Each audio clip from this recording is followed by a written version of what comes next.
एक समय की बात है, एक सेठ जी थे। सेठ बड़े धनवान थे। लक्ष्मी उन पर बहुत प्रसन्न थी। दोस्तों, सेठ एक बार रात्रि में विश्राम कर रहे थे, अर्थात सो रहे थे। उसी समय लक्ष्मी ने सेठ को सपना दिया और कहा, सेठ जी, हमें तुम्हारे घर में रहते हुए 25 वर्ष हो गए हैं, परंतु अब मैं तुम्हारे यहां से जाना चाहती हूं। सेठ जी सुनते ही व्याकुल हो गए और कहा, लक्ष्मी माता, तुम मत जाना। बोली, क्यों? तब सेठ जी बोले, लक्ष्मी, एक तुम ही तो हो जिस वजह से लोग हमें सलाम करते हैं और हमारी इज्जत करते हैं। अगर तुम चली गई तो हम खाकपति हो जाएंगे, हम करोड़पति या अरबपति नहीं रहेंगे, अर्थात हम भिखारी बन जाएंगे। हे माता, तुम्हारी वजह से मैंने प्रेम व्यवहार, रिश्तेदारी और मंदिरों में जाना बंद कर दिया है।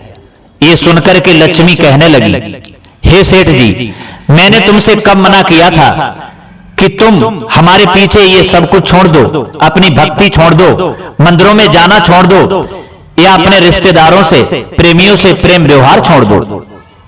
दोस्तों, लक्ष्मी ने ये शब्द सेठ जी से कहे और फिर कहा, सेठ जी, मैं जाऊंगी जरूर, मैं एक जगह हमेशा नहीं ठहरती हूं।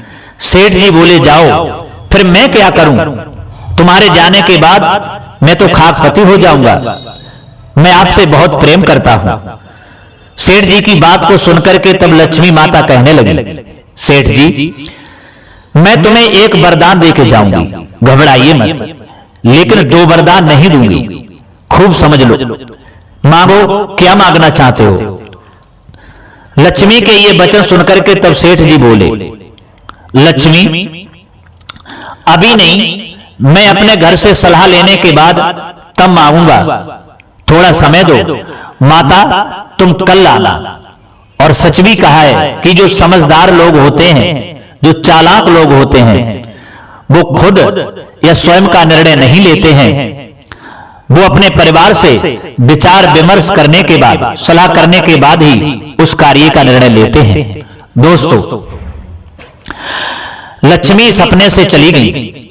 सेठ जी सुबह अपनी चारों बहुओं के पास में पहुंचे और अपनी चारों बहुओं से कहने लगे, बेटा, अब हम भिखारी बनने जा रहे हैं। चारों बहुएं बोली, पिताजी, ऐसा क्या हुआ जो तुम भिखारी बनने के लिए जा रहे हो?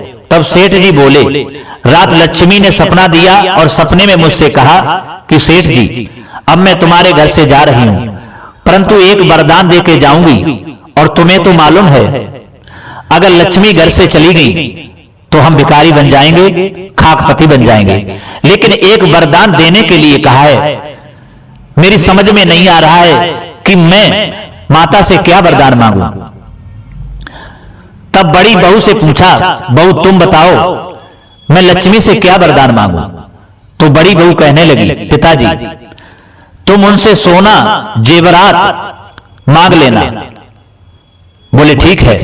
उसके बाद में उससे छोटी से पूछा, बहू तुम बताओ, तुम्हारी क्या इच्छा है, मैं क्या लक्ष्मी से मांगूं? तब बड़ी से छोटी बहू कहने लगी, पिताजी, तुम और कुछ मत मांगना, तुम लक्ष्मी से स्कूल, कॉलेज और शहर के सारे अस्पताल मांग लेना, क्योंकि कॉलेजों में और अस्पतालों में बहुत पैसों की कमाई होती है। सेठ जी कहने लगे, ठीक है बेटा। फिर उससे छोटी बहू से पूछा, बेटा तुम बताओ, तुम्हारी क्या इच्छा है, मैं लक्ष्मी से क्या मांगूं?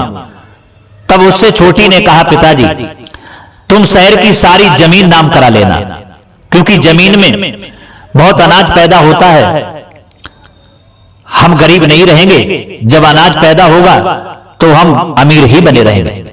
बोले, ठीक है बेटा। फिर सबसे छोटी बहू से पूछा सेठ जी ने, बेटा अब तुम बताओ, तुम्हारी क्या राय है, तुम्हारी क्या इच्छा है?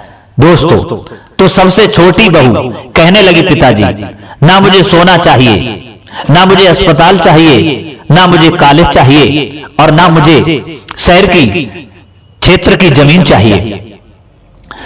सेठ जी कहने लगे, बेटा तुम्हें क्या चाहिए?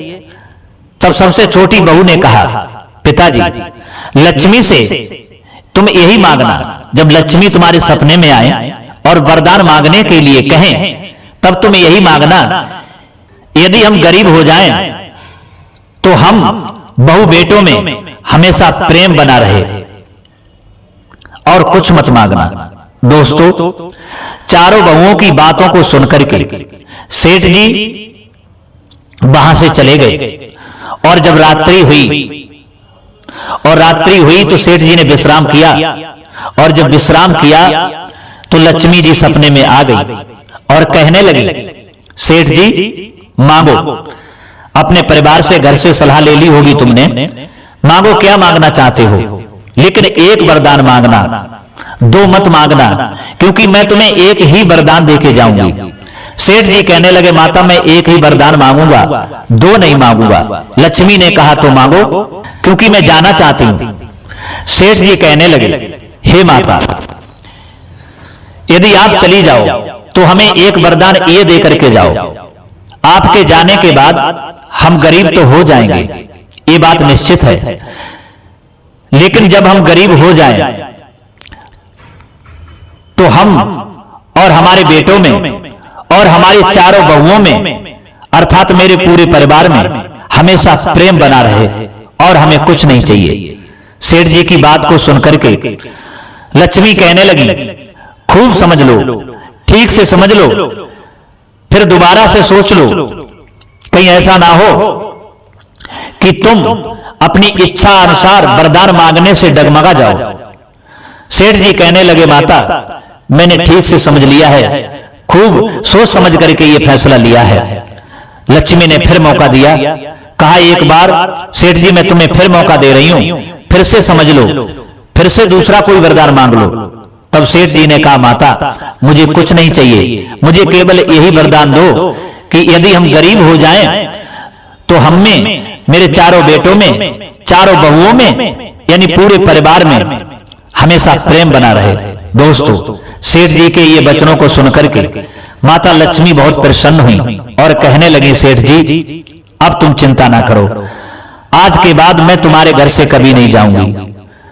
सेठ जी कहने लगे, माता तुम तो कह रही थी कि मैं जाना चाहती हूं, अब ऐसा क्या है, आप मेरे घर से क्यों नहीं जाएंगी? तब लक्ष्मी ने कहा, हे सेठ जी, यही तो कारण है कि जहां प्रेम होता है, जहां सहनशीलता होती है, जहां परिवार में एक दूसरे से प्यार होता है, एक दूसरे से प्रेम करते हैं, जहां कलह नहीं होता, जहां लड़ाई झगड़ा नहीं होता, वहीं तो हमेशा मैं रहती हूं।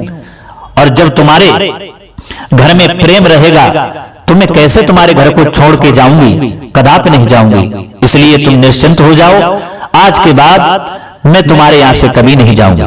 दोस्तों, सेठ जी ने जब माता लक्ष्मी के ये वचन सुने तो खुशी से चेहरा खिल उठा और बार बार माता को प्रणाम किया। तो दोस्तों, इस कहानी से हमें ये शिक्षा मिलती है कि जिस घर में यदि कलह रहती है, जिस घर में लड़ाई झगड़ा रहता है, तो उस घर को लक्ष्मी हमेशा के लिए छोड़ जाती हैं, और जहां से, जिस घर से लक्ष्मी चली जाती हैं, तो वो घर हमेशा के लिए गरीब ही हो जाता है। तो दोस्तों, इंसान के जीवन में इस तरीका से गरीबी आती है। और दोस्तों, जहां प्रेम होता है, जिस घर में कलह लड़ाई झगड़ा नहीं होता, वही लक्ष्मी का वास होता है, और वही इंसान सुखी रहता है, और उसी घर में हमेशा अमीरी ही रहती है। तो दोस्तों, इस तरीका से इंसान पर गरीबी आती है, और इस तरीका से इंसान पर अमीरी आती है। तो दोस्तों, कैसी लगी हमारी ये कहानी सेठ जी की? अगर ये कहानी आपको अच्छी लगी हो, पसंद आई हो, तो आपसे निवेदन है कि हमारी वीडियो को लाइक अवश्य करना, और कमेंट बॉक्स में जरूर कुछ ना कुछ लिखना, और हो सके तो अपने दोस्तों को ये वीडियो जरूर शेयर कर देना। फिर मिलते हैं अगली वीडियो में किसी नई ज्ञान चर्चा के साथ में। तब तक के लिए सभी दर्शकों के लिए, सब्सक्राइबर बंधुओं के लिए जय श्री कृष्ण।